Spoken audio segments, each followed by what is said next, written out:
Salam sejahtera dan salam Malaysia Madani. Hari ini saya ingin berkongsi sebuah kisah. Kisah ini bukan rekaan, tetapi benar-benar berlaku. Kisah tentang seorang murid bernama Dawat. Dawat yang dahulu dan Dawat yang sekarang sangat jauh berbeza. Nak tahu kenapa? Mari saya ceritakan. Dawat dahulu bukan seperti murid lain. Dia sangat pendiam, pemalu dan agak pemalas. Datang ke sekolah selalu lewat. Bukunya selalu tertinggal dan kerja rumahnya jarang siap. Kalau cikgu bertanya, dia hanya diam sahaja. Kalau diajak berkawan, dia akan menolak. Tidak perlulah berkawan dengan saya tidak pandai, katanya perlahan. Gurunya risau, kawannya semakin menjauh. Dawat semakin tenggelam dalam dunianya sendiri. Sehinggalah suatu hari, gurunya memanggil nama Dawat. Tanya Dawat, kamu terpilih menyertai program asrama sekolah harian untuk bimbingan pelajar. Dawat terkeduh. Asrama tinggal jauh dari rumah. Dia tidak biasa berdikari. Tapi ibunya tersenyum sambil memegang tangannya. Cobalah nak, ibu tahu kamu boleh berubah. Hari pertama di asrama, Dawat berdiri di pintu bilik asrama. Hanya membawa beg, berus gigi, dan hati yang gugup. Ini almari awak Dawat. Kita semua di sini akan membantu antara satu sama lain, kata ketua asrama sekolahnya. Hari-hari yang dilalui Dawat di asrama sangat berbeza. Bangun awal pagi, tiada petang, sarapan ikut jadwal, kemas katil sendiri, dan basuh baju sendiri.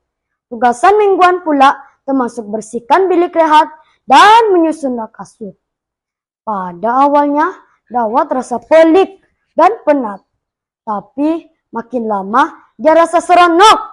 Dia mulai faham, hidup berdisiplin sebenarnya menyeronokkan bila kita lakukannya bersama-sama. Di asrama, Dawat belajar bekerja sama dalam kumpulan belajar.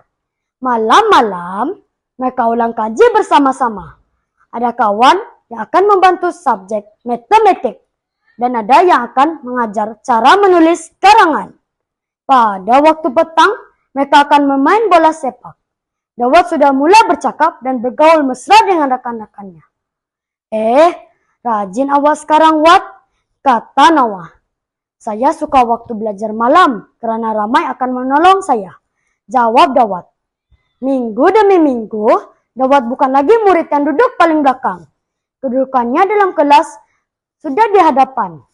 Dia selalu mengangkat tangan untuk menjawab soalan. Dia sering juga membantu rekan. Dawat sudah berubah. Semasa hari anugerah sekolah, nama Dawat diumumkan sebagai murid paling bersemangat dan berdisiplin di asrama. Dewan bergema dengan tepukan. Ibunya menangis sambil tersenyum. Gurunya mengangguk bangga. Dawat yang dulu seorang pendiam, kini sudah bersinar. Rekan-rekan sekalian, asrama telah mengubah Dawat. Daripada seorang murid yang pendiam dan kurang keyakinan diri, Dawat telah menjadi seorang yang rajin, berani, bertanggung jawab, dan dihormati. Bukan karena dia dipaksa, tetapi karena dia mulai sadar. Hidup ini lebih bermakna apa kita belajar untuk memperbaiki diri, berusaha tanpa jemu, dan menghargai orang lain di sekeliling kita. Disinilah Dawat mula membentuk jati diri yang utuh. Mengenal nilai hormat, berdisiplin, empati, dan saling menyokong antara satu sama lain. Sahabat sekalian, inilah benih awal yang menumbuhkan pohon generasi Madani. Generasi yang tahu menjaga adab dan akhlak, yang tahu memimpin dan menghormati, yang seimbang dari jasmani, emosi, rohani, dan intelek. Dan semua itu bermula dari ruang kecil bernama asrama. Asrama bukan sekadar tempat tinggal. Asrama adalah sekolah kehidupan. Dari asrama ini terlahirlah generasi Madani dan generasi harapan bangsa. Saya percaya jika Dawat boleh, saya boleh, kita semua boleh. Sekian, terima kasih.